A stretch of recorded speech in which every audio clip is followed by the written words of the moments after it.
Hello and welcome to Rev Sports. Not only has India won the series, but has also won the fifth Test match by an innings and 64 runs. Throughout the match, India were miles ahead of England from the very first ball, with the batting conditions being very good. India were missing a few number of the senior players throughout the series, but a number of debuts were made, and most of them could be called dream debuts. Yashasvi Jaiswal, Dhruv Jurel, and Shubman Gill.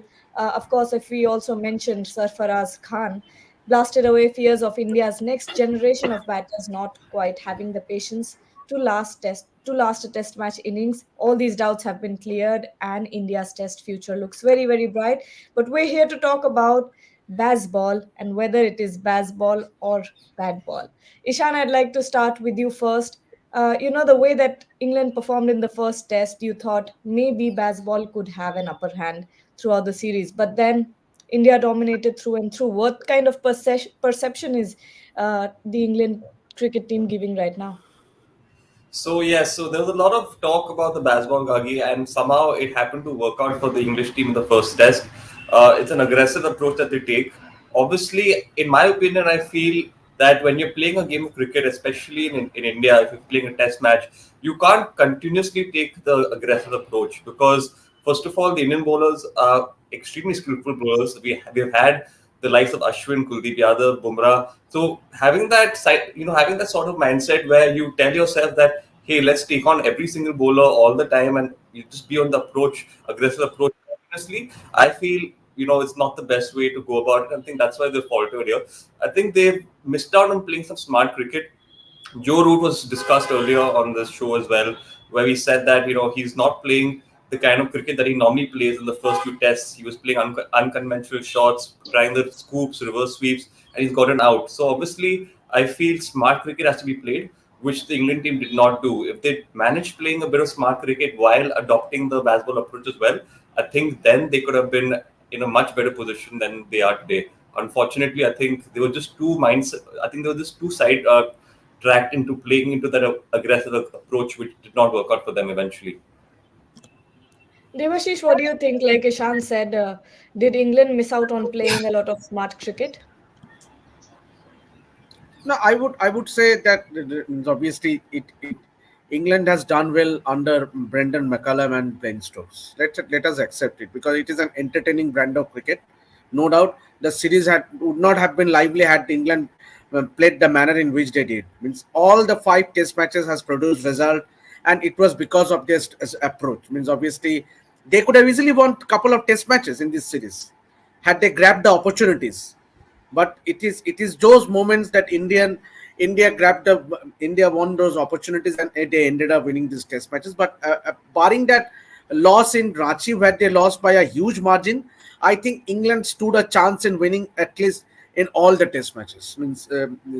So for me, obviously, I don't see they are going to change the style of play. Baseball will remain. Baseball will continue to entertain fans, cricket fans across the world. Yes, obviously, it is their first Test series loss. Let's face it. Obviously, any overseas team has struggled to do well in India. So that was the case. Obviously, and England were somewhat they did not have that.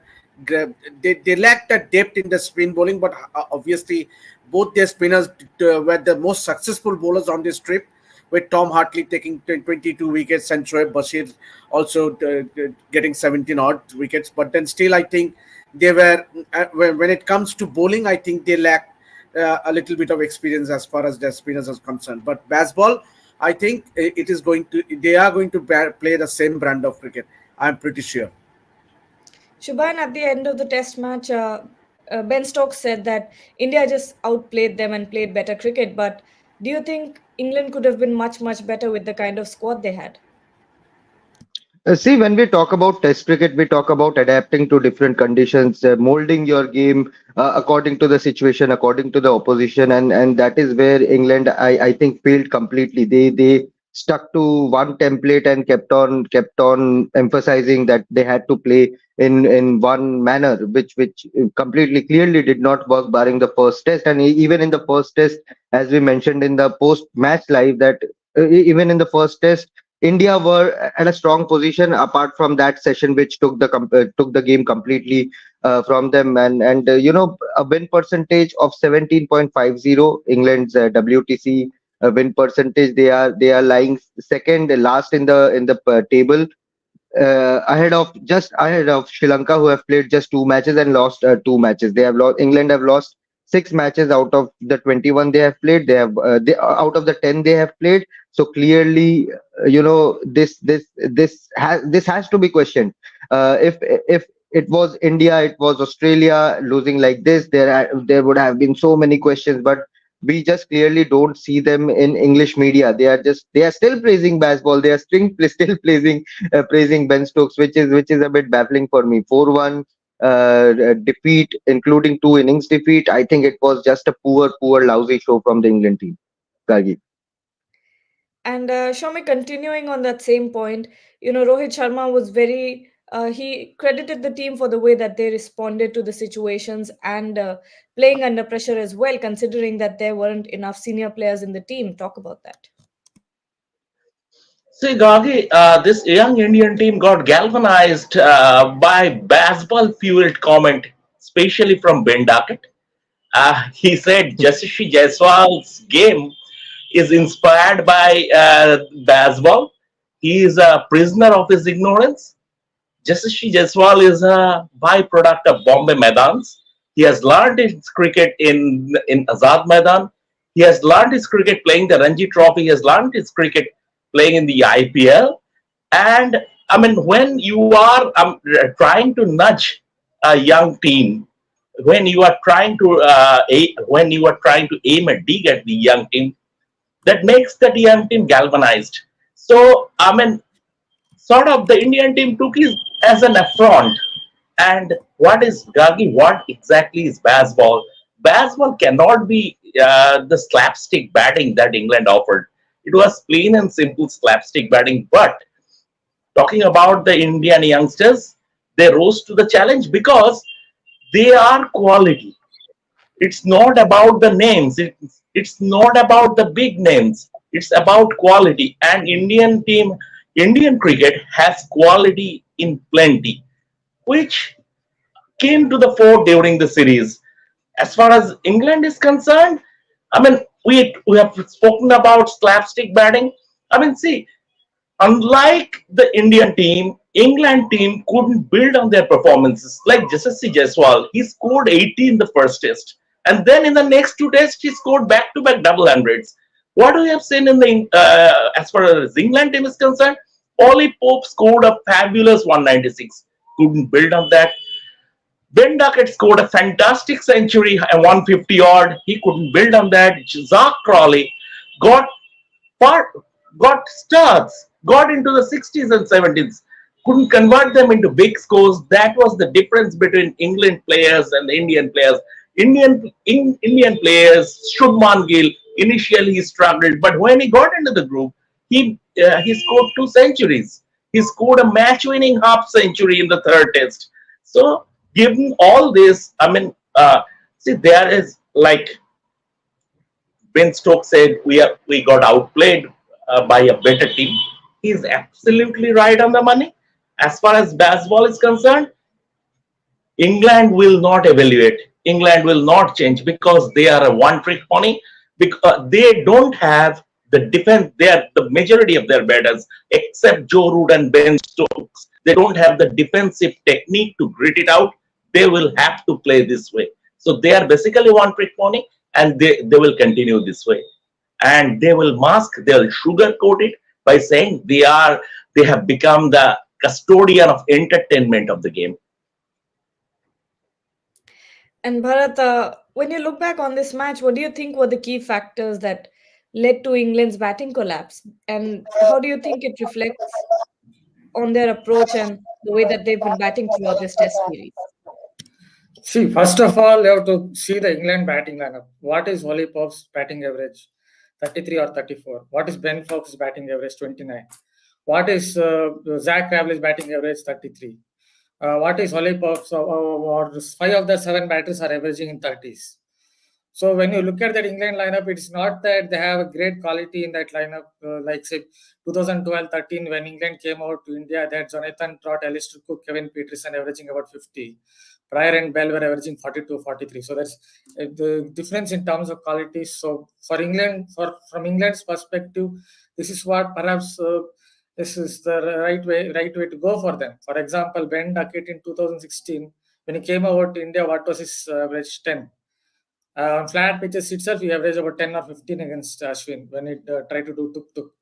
And now he's averaging about 40, 41 in Test cricket. So from England's perspective, when you look at the limitations they have, I don't think they can play defensively because they don't have the quality to defend. Other than Joe Root, I think it's the only batsman. Even Ben Stokes was not picking the googly, was not picking Kuldeep Yadav's stock delivery. So that perhaps looking at the limitations, this is the only way they could have played. I don't think they can do much other than this, because if you look at their county system, they're not producing batters, quality batters who can average 40. I think if England really have to improve and battle against Australia and India in their own conditions, then they have to look at their own county cricket. That because they're not producing enough quality batters. Yeah, they're producing some fast bowlers, but all those fast bowlers, most of those young fast bowlers, Joe Strong or Jofra Archer, Mark Wood, Ollie Robinson, whoever it is, Jamie Wharton, they're all injury prone, so they're still depending on a 42-year-old pace bowler who's bowled well in this series, but you're still depending on a 42-year-old pace bowler. So you have a lot of limitations in the side. I think that is what to look at with England team. It's a limited side under Brendan McCullum and Stokes. They have won some series. But when they come against India against Kuldeep Yadav, against Ravi Ashwin, Ravindra Jadeja, Jasprit Bumrah, they perhaps don't have the necessary skill set to come here and win. Maybe against an Australian side, that is, so there are a few holes nowadays in the Australian side in that batting unit. Maybe they can compete better in the Ashes Down Under next time around. But to win against this bowling attack, I just don't think they have the necessaries. I just didn't think they had the necessary skill set.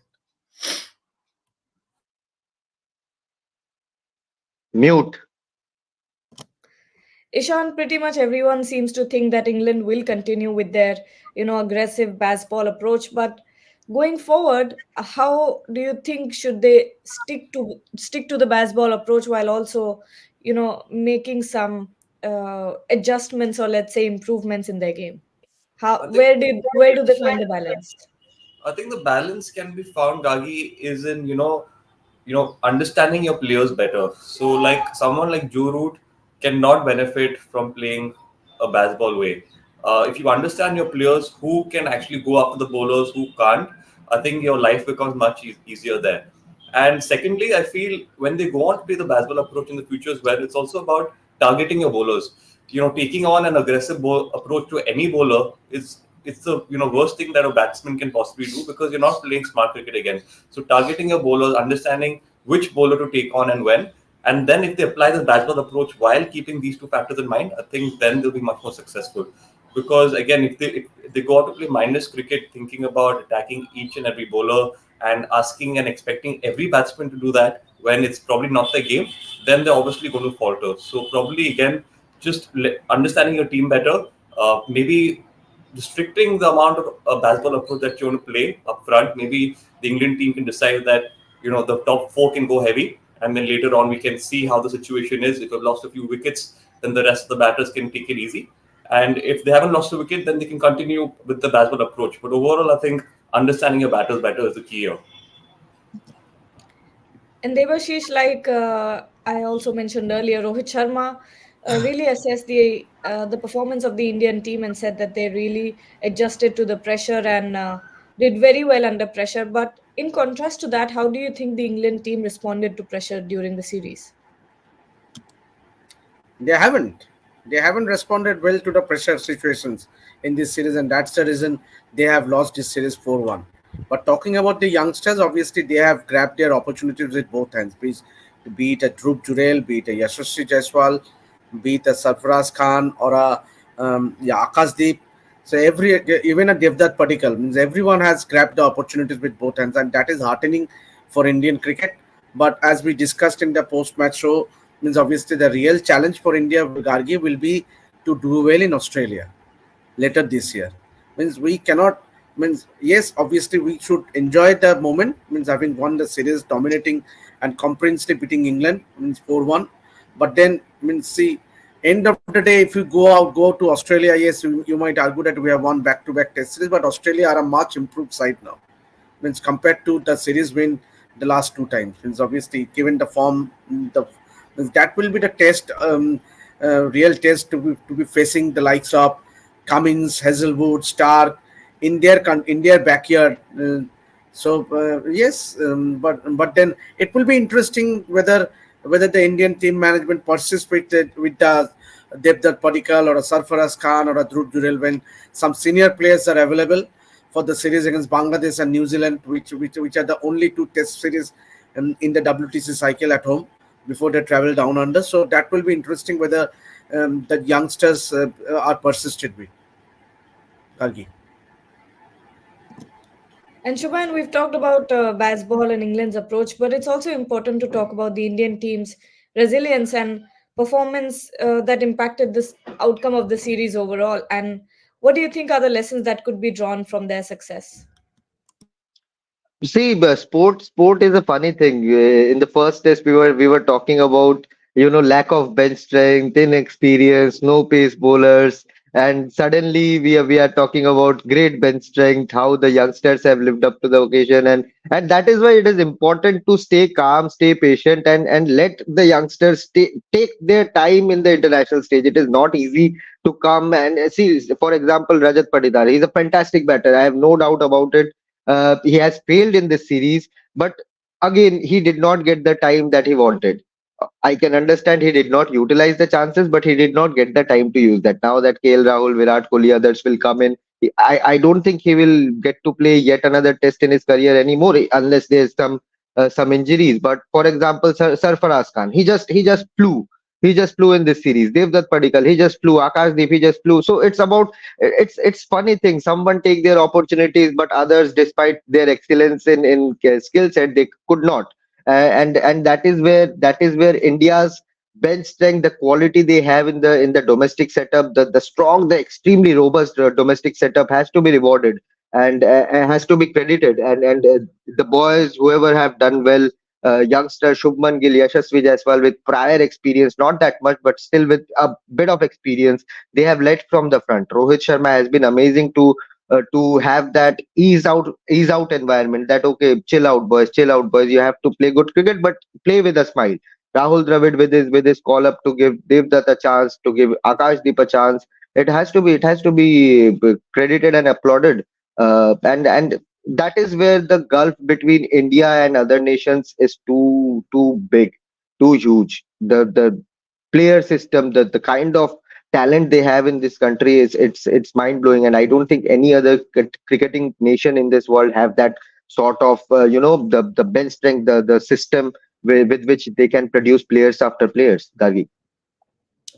And Shomik, Shubhayan talked about the bench strength that was put on show by India during this series. And when you look at the debutants, when you look back on this series, what are who are the most promising players that you think could be the future for India's Test cricket? Dhruv Jurel, he is here to stay. Even after Rishabh Pant, when Rishabh Pant comes back, Rishabh will walk into the side, but Dhruv Jurel still can play as a specialist batsman. Dhruv Jurel is the most promising of them all. Sarfraz, I don't know how he will fare away from home in Sena countries, but he is a Khadoos player from the Bombay Maidan, and he will fight it out. Yesterday we saw how he ramped Markwood, Thunderbolt from Markwood, how he ramped the same shot that landed him in trouble last year in the IPL against the same bowler, which means he has been improving, he has been thinking on his game.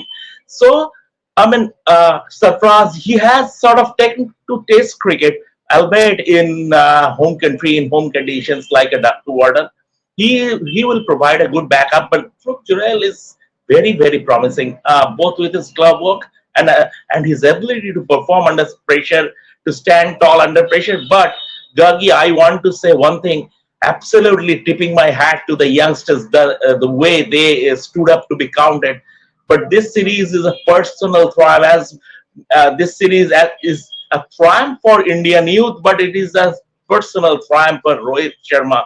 The way he has unraveled baseball. I give you one example. Before the series, England uh, went to Abu Dhabi and prepared four bunsens, four rank turners, wherein they trade and assuming that they will be getting square turners in India. Rohit constantly he was never going to give them rank turners, slow and low pitch where they would struggle to play their favorite sweep and reverse sweep shot. First test was an aberration. Usually, a team doesn't lose after taking 190 runs first innings lead. Ollie Pope played a superb innings, but that was an aberration. And the way this young team has been handled by their leader, their captain, always talking to them. What happens when you have inexperience? You struggle to take right decisions. You struggle to manage the game properly. Rohit ensured they do that. So I'm tipping my hat to the captain. He has been fabulous in this series as a leader. And Bharat, final question to you. What do you think is the biggest takeaway that both the teams will take away from this series? Well, England, for India, it is about the emergence of youngsters. I think, especially Dhruv Jurel looked really good. The first ball he faced was, I think, when he was facing Jimmy Anderson, the ball slanted in and went away. It is a typical quintessential Jimmy Anderson ball. His back foot moved across towards off stump and then covered his off stump and left it. So that itself told me that this Dhruv Jurel is not going to succeed just in India, but in other conditions as well. Obviously, Jaiswal scored 700 odd runs, monstrous number of runs, and Kuldeep Yadav's emergence also, you have to say, the way he came through, not just with the ball, but also with the bat. I think that is the biggest takeaway for India. Even Safraz Khan, obviously, that how he played. The biggest takeaway for India is how the youngsters came through the ranks. Yeah, there was a failure. Rajat Patidar failed. But again, one thing I would say about Rajat Patidar is he got out a couple of strain shots, and at Dharamsala he might have succeeded because his game was suited to those conditions. It so happened that another batter whose game is suited to such conditions, Devdutt Padikkal, got a chance and scored a 50. So sometimes when it doesn't go your way, it really doesn't go your way at all. So that's what I can tell about Patidar. As far as England is concerned, what I would tell is, from their point of view, more than the baseball approach, if they really want to compete in Australia and India, they would look at their county system, because I don't think they're producing enough quality players, enough batters who can average over 40. You don't come out, if you come out to India with 5 of your batters averaging in 30s, then whatever approach, baseball approach, doing doing whatever you want to win a test series. So I think England just didn't have the quality, so they have to look at their county system and see if they can produce a few more quality players. Yeah, this approach can work. I think this approach again will work against West Indies, Sri Lanka when they play at home. Then it might work against Pakistan as well. But if they're going to compete in Australia, maybe they might compete in Australia slightly better. I don't know this time around. But in India, in Australia, if they have to really compete, then they have to look at their domestic structure and produce more quality players. Well, India will certainly take away a lot of positives away from this series. But that wraps up our conversation, and we'll be back with more. But till then, stay tuned